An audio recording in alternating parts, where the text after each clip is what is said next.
আপনারা নিঃসন্দেহে অবগত আছেন 2008 সালের একটি পাতানো নির্বাচনের মধ্য দিয়ে আওয়ামী লীগ সরকার ক্ষমতায় এসে এদেশে ফ্যাসিবাদ কায়েমের জন্য চূড়ান্ত নীল নকশা করেছিল।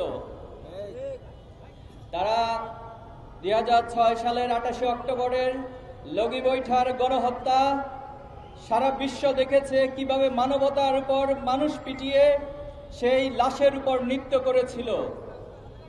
সেই ফ্যাসিবাদকে চূড়ান্ত রূপ দেওয়ার জন্য তারা ক্ষমতায় এসে 2009 সালে পিলখানা হত্যাকাণ্ডের মাধ্যমে এদেশের দেশপ্রেমিক 57 জন সেনা অফিসারকে হত্যা করেছিল। এদেশের কোরআনের পাখি আল্লামা সাঈদী, বাংলাদেশের তৌহিদি জনতার কোরআন প্রেমিকদের হৃদয়ের নয়নের মণি আল্লামা সাঈদীর বিরুদ্ধে যে ফাঁসির রায় দেওয়া হয়েছিল, সেই রায়কে কেন্দ্র করে 2013 সালের ফেব্রুয়ারি মাসে কয়েকদিনের ব্যবধানে সারা দেশে নারী পুরুষ সহ প্রায় 150 জনের বেশি হত্যা করে শেখ হাসিনা গণহত্যা চালিয়েছিল।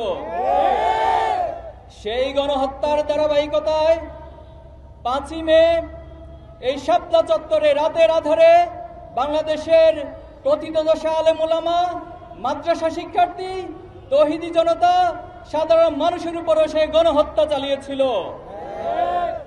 আপনাদের নিঃসন্দেহে মনে আছে 2013 সালের 19 ফেব্রুয়ারি এদেশের ইসলাম বিরোধী যে আইন করা হয়েছিল, এদেশের তৌহিদি জনতার ইসলাম প্রিয় মানুষের বিরুদ্ধে গিয়ে কিছু ব্লগার এবং লেখক তারা আল্লাহ এবং রাসূলুল্লাহ সাল্লাল্লাহু আলাইহি ওয়াসাল্লামের প্রতি কটূক্তি করেছিল। সেই কটূক্তির প্রতিবাদ এবং ইসলাম বিদ্বেষী সকল কর্মকাণ্ড বন্ধ করার দাবি সহ হেফাজতে ইসলামের পক্ষ থেকে 13টি দাবি উত্থাপন করা হয়েছিল। এই 13টি দাবির পর হেফাজতে ইসলাম 1 মাস সে সময়ের সরকারকে আলটিমেটাম দিয়েছিল।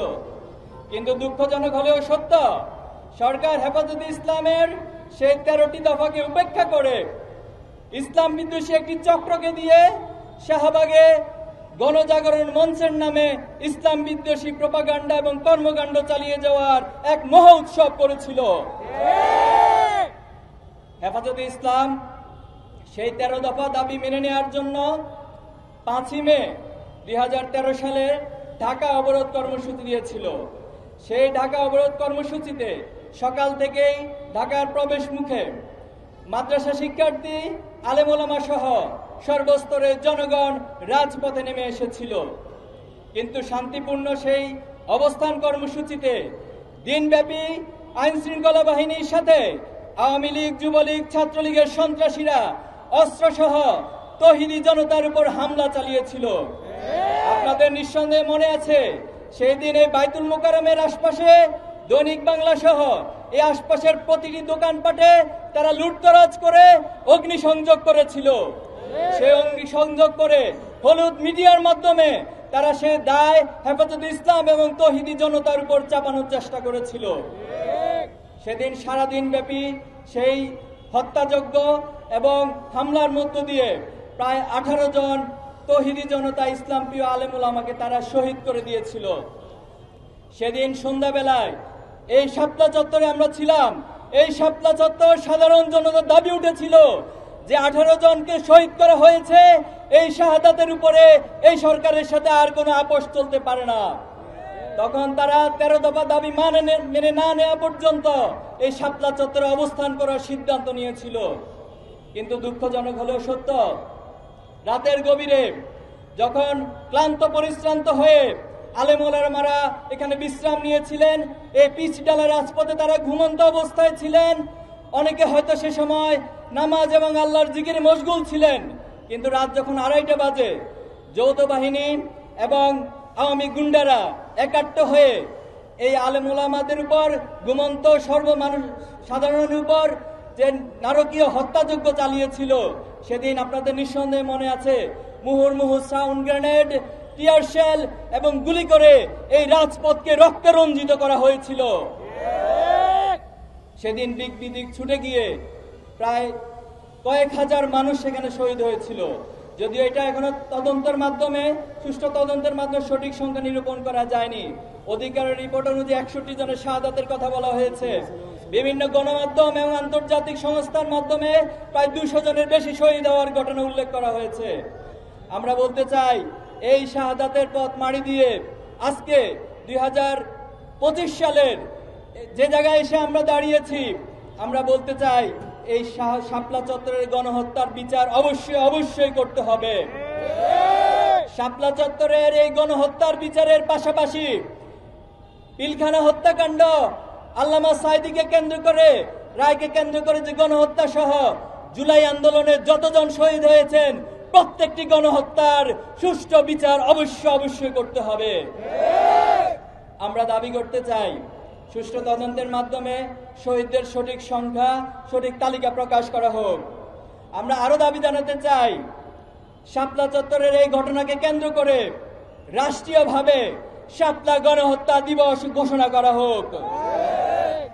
সংগ্রামী উপস্থিতি, বাংলাদেশের আলেম ওলামাদেরকে ইসলাম বিদ্বেষী একটি শ্রেণী সবসময় মূলধারার বাহিরে হিসেবে তারা বয়ানে দাঁড় করানোর চেষ্টা করে। এই জাতিসত্তার ইতিহাস যদি আপনারা পড়ে থাকেন, এই ভূখণ্ডের জাতিসত্তার ইতিহাস প্রমাণ করে এই ভূখণ্ডে ইসলাম প্রিয় আলেম ওলামাদের অবদান অনেক বেশি এবং তাদেরকে মূল ভূখণ্ড থেকে, মূল ধারা থেকে বাহির করে এই জাতিসত্তার ইতিহাস লেখা কোনোদিন সম্ভব নয়। সংগ্রামী উপস্থিতি, 2024 সালের জুলাই আগস্টের যে আন্দোলন, এই আন্দোলনের পর আমরা একটি ফ্যাসিস্ট মুক্ত বাংলাদেশ গড়ার স্বপ্ন দেখেছি। আপনারা এখনো যদি শহীদ পরিবারের কাছে খোঁজ নেন, দুঃখজনক হলেও সত্য, আজকে 9টি মাস অতিবাহিত হচ্ছে, কিন্তু শহীদ পরিবারের কান্না এখনো থামে নেই। আমাদের আহত ভাইয়েরা এখনো পর্যন্ত অনেকেই হসপিটালে আহত অবস্থায় কাতরাচ্ছেন।